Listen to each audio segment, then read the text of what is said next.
In this video, we're going to finish up our first section of notes in Chapter 3. Hopefully it's another little review bit, so if we turn to the back side of this front page, we'll begin. So just flip this, and I'm going to turn to this page that says Evaluating Algebraic Expressions.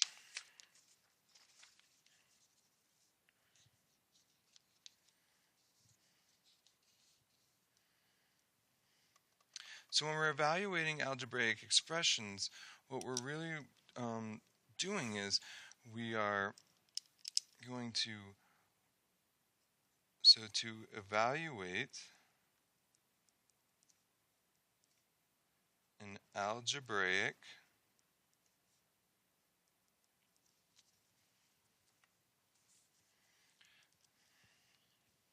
expression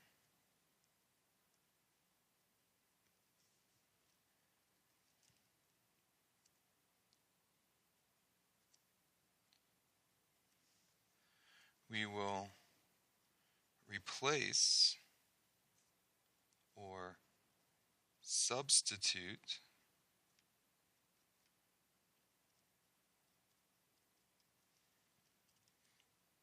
a letter for the number the letter is equal to.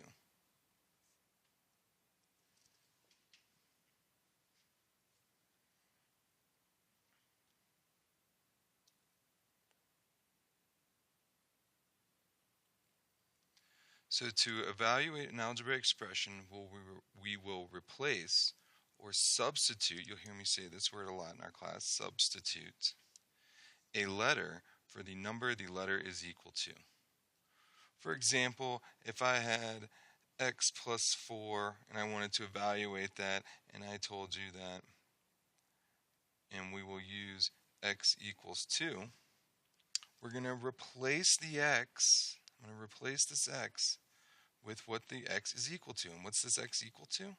Well, the x is equal to 2. So I'm going to turn this x, I'm going to make this x a 2, and then I'll rewrite all the other stuff that I have, and now I evaluate it. And we go 2 plus 4 is 6.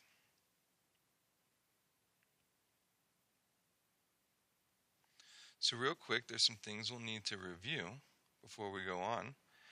What I want to point out before we get started is two things. The first thing is that when a number is next to a letter, or when a number is next to our variable, this is multiplication.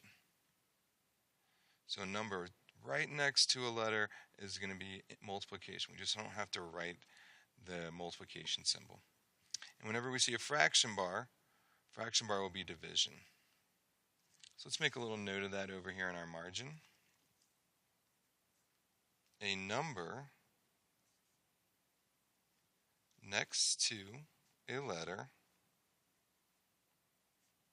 is multiplication.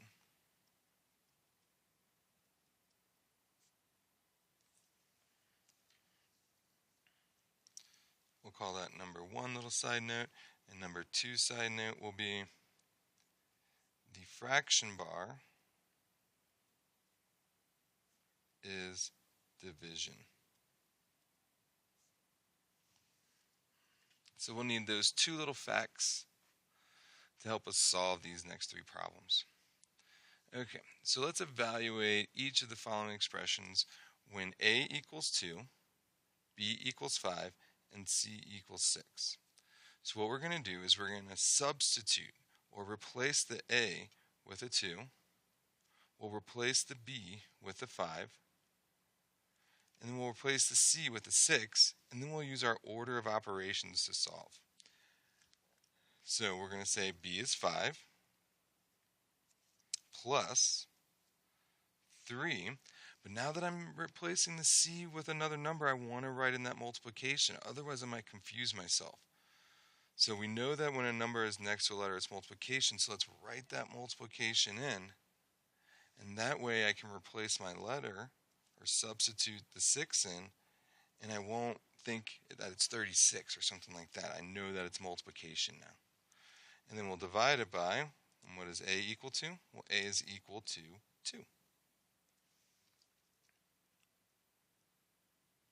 And now we use our order of operations, where our order of operations tell us that we want to do multiplication and division left to right first. So I see that multiplication comes first, so I'm going to do that one first. So 3 times 6 will be 18. Then I'll bring everything down, rewriting the rest of the problem.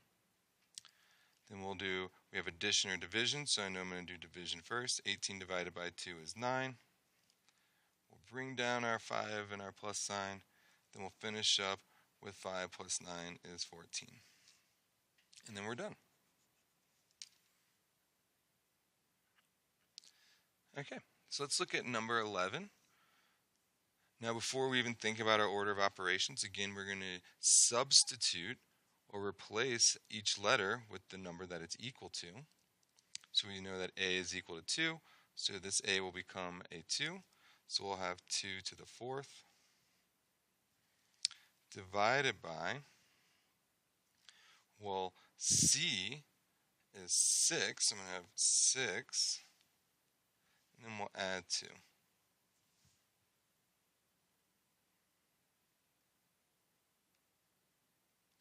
So the first thing we'll do is our exponents. Well, I'm going to do that work down here. So because I know it's 2 to the 4th, so I know it's 2 times 2 times 2 times 2. 2 times 2 is 4. 4 times 2 is 8. 8 times 2 will be 16. So I'll have 16 divided by 6 plus 2. And this is where it gets kind of tricky, because we see this and we go, well, I know I need to do division first, but I have 2 numbers on the bottom. So it's kind of like this fraction bar separates it into 2 different problems.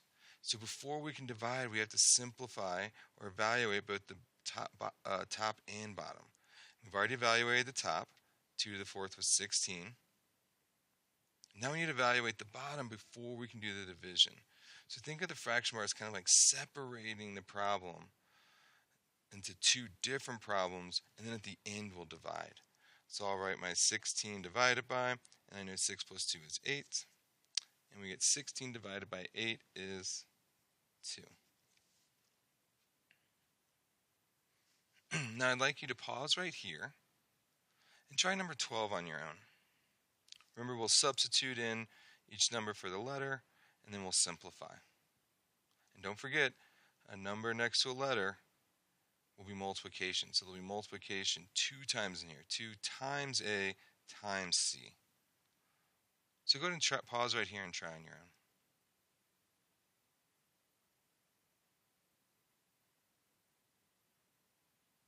Okay, hopefully you made an attempt at this on your own. So we'll see if we can get the same answer, same result. First, I'm going to substitute in 5 for B, so I have 5 squared minus parentheses 2 times A, so 2 times 2, times C, so 2 times 2 times 6. So we'll do our parentheses first. I have 2 times 2 is 4. And we have times 6. And we'll bring down our 5 squared and our minus sign.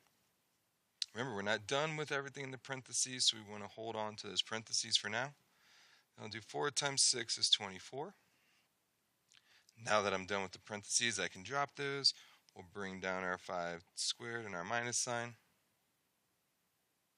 Now that I'm looking at this, I have an exponent and a subtraction. So 5 squared will be 25. And then we'll subtract 24. And then 25 minus 24 is 1. And we're done with that problem. So this is how we will use substitution to help us evaluate algebraic expressions.